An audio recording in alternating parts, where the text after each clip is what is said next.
Welcome back, everybody, to Business Monday. It is live here in the Navigant Credit Union Broadcast Center. We're talking small biz. Matt is the guru over at Commerce RI, working on a lot of initiatives to help small businesses and to connect the business of Rhode Island to different business opportunities.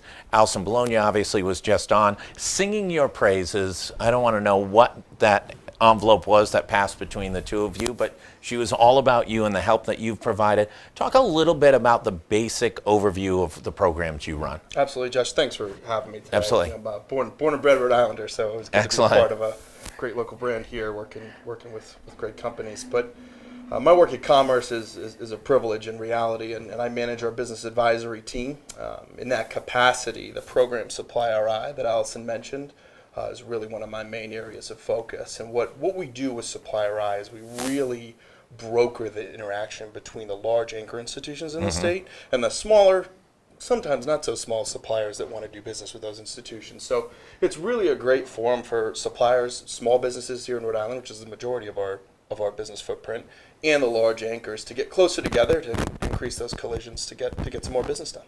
That's great. And talk about some of the successes you've had. You know, Rhode Island's a very interesting place. It's very different from a business structure standpoint. We have a couple handfuls of major employers, but the vast majority of the state, about 32,000, are small businesses that employ 1 or 2 or 10 or 25, but not much more. When we talk about big business, in most of the country, that's actually a small business, right? But we've got the Textrons and the CVSs and the Hasbros. Correct. And some healthcare megalopocuses. Talk about some of those programs that you've worked on, and feel free to use Alison as an example, but also some others. Great. So the large anchor institutions, as you mentioned, Josh, they represent a small portion of the volume of companies. But Right. when we look at the amount of employment that they purvey and the amount of discretionary spending, it's substantial. So given that substantial amount of spending, we want to help other local companies who are small businesses to anchor here in Rhode Island. And what's the best way to do that if they have large local clients? Right. So as much as possible, we try and broker those conversations because some suppliers may not be quite ready. Well, Supplier I, we have a solution for that. We have trainings, a number of convenings that we do to help suppliers prepare capability statements, understand the RFP process for some of the different anchors. Real questions. I'm a small business owner by trade, so I did business with the VA for many years, so I kind of understand the intricacies of doing business with a behemoth that can be a federal entity or a large private company. So, Well, and if CVS calls you tomorrow and says to Alison, I want your bars in every single one of her stores, Right. her answer is right. because it's not possible to meet the demands of those. So what's that nurturing? What's that maturation process to be able to work with a CVS or a Hasbro and be a partner to them and a supplier and not fall flat on your face? That's a great question. So a lot of companies have the same concern as well. And one of the things that Supplier I does is we do some Meet the Maker events. We do have some conversations as well. We've had 5 events so far via Supplier I and under a calendar year where we've convened the resources a little bit closer together. And sometimes those initial collisions yield that information. The what-if scenarios, right? If only I could produce at a little bit larger scale, or if 2 or 3 institutions could combine their resources to order from me. Alison, the point about Alison's a great one, in that she says yes, Right. tongue in cheek, but the reality of delivering on that is a whole different story. So it's that dream account comes and then it's like, oh my God, I've actually got to deliver upon it. Right. Talk a little bit about some of the successes you've had. Give another example outside of Alison's on a small incubating, growing, maybe it's been around for 30 or 40 years, but small business in Rhode Island and leveraging your program to hook up with one of the bigger entities. Great. So a great example is Central Paper out of Pawtucket. Sure. They won some business with the Rhode Island School of Design. Great. They actually beat out I won't name them, but a big box chain. Yeah, beat the big boxes. Right. So yeah. one of the reasons, and this is one of the benefits of a great small state like Rhode Island, Yeah. they won because of the proximity. Yeah, and right. They won because they were competitive on price. And Right. it was a really, really good story of how a local company with great capability can deliver on time and on target for one of these big anchors. So it was really a great example of them coming in using Supplier I's vehicles as a mechanism to start that conversation. That's and then, great. You know, it's been a great one. And they're just in Pawtucket. Imagine if they were all the way in West Warwick, they couldn't possibly work together because that would be too far They'd in have the to Rhode pack a Island. lunch, I That's think, for right. some of those meetings. What are the challenges, though, to connecting these dots? Is it the reluctance on the bigger institution to trust a small entity in the state and be worried that they can't meet the demand? Or is it the small entity not believing that they can really, that they should trust the relationship? Because they're going to have to make investments, right? You know, you start doing a deal and somebody's 50% of your business, it changes your business. Absolutely, it changes your risk portfolio as well. So it's a great question. I think one of the things that we try and do at Supplier Eye, and by the way, it's not a lack of willingness on the part of the anchors. It's just a lack of understanding overall. Sure. What the capabilities of the other side are, what the requirements are. So we really sort of demystify that process a little bit. So we sit down with all the anchor institutions, talking in great detail about their process, what types of companies are generally more successful from the outset, and what types of companies they'd like to see in the process. So it's really kind of peeling back the onion and doing some of that elbow grease, that due diligence, and finding the opportunities. The other challenge is time.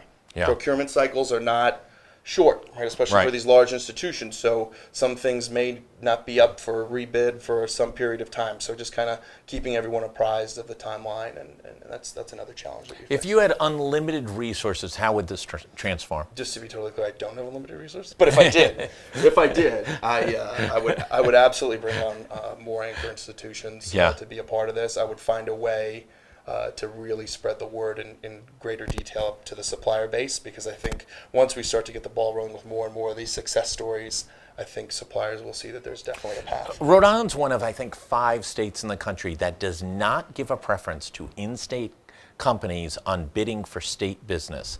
Have you guys talked at all about that? That specific issue, no, but actually we've worked very closely with the Department of Administration, ODEO, to tackle some of these issues as part of the Supplier Eye framework. So we want to make sure that, we're getting the tactical wins, we're increasing the amount of collisions, but we're also thinking strategically about the problem set so that we get the cultural change, large scale throughout the state. In some states, if it's an apples to apples, it's a slam dunk, the in-state company's gonna win hands down.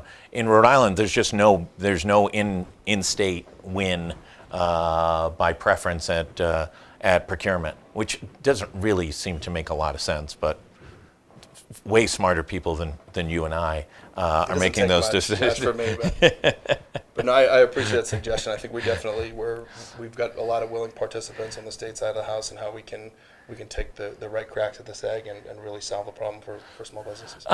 It's an interesting time. This is an economy in which there's lots of good indicators, and then there's some concerning indicators. The market went flying through the roof on news that the trade wars might be cooling, or at least we're taking a break between the United States and China. Unemployment is obviously low, but state revenues are missing estimates. So this convoluted mix of data points. What's your take on working with a lot of small businesses on where they are, how confident they are, and what they're concerned about? I haven't built a small business about 200 feet away on Fountain Street here, and I'm intimately familiar with a lot of those issues. And I think the talent crunch is a serious one. I think the labor pool is shrinking every day. I think it means that companies have to work harder and be more diligent to find talented people out in the space. It's a big challenge because it's a competitive market, especially, there's a lot of talent in the state, but there's a lot of big companies and small companies that are competing for it. So that's one of the biggest challenges. And I think what we see too is that companies want to scale from within the state, and they have to find the right space footprint, the right logistics framework to do that. So we help with a lot of those issues and those inquiries on how can I grow. We were over on 40 Fountain Street when I was doing my thing, and we had part of the 8th floor, part of the 2nd floor. It was kind of piecemeal together, and it worked. But getting an out of the box solution would have been optimal for sure. Yeah, the space is bizarre and limited if you want to be in downtown Providence. Historic, I think is another word that comes to mind. But inefficient's also right up there, things like that.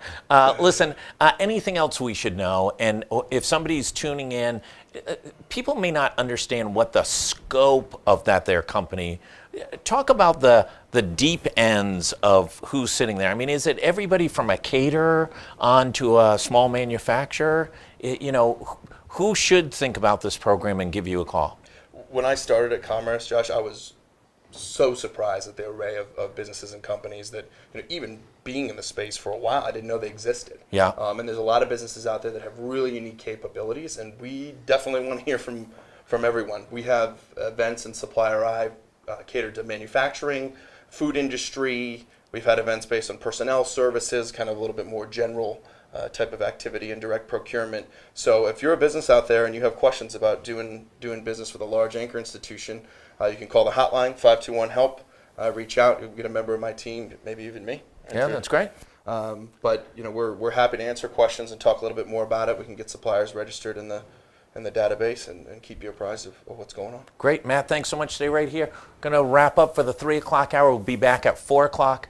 Gary Sass, the money man, head of the Hassenfeld Institute up at Bryant University. And then at 4:30, Saul Kaplan from Biff will be on. And that 4 o'clock hour, we're going to be talking just about education, how the state's performing, and some of the shock waves that were sent through Rhode Island based on the recent test score results. Matt, thanks so much for coming on. Thanks for having me. Appreciate Absolutely. Keep us in touch on what's going on.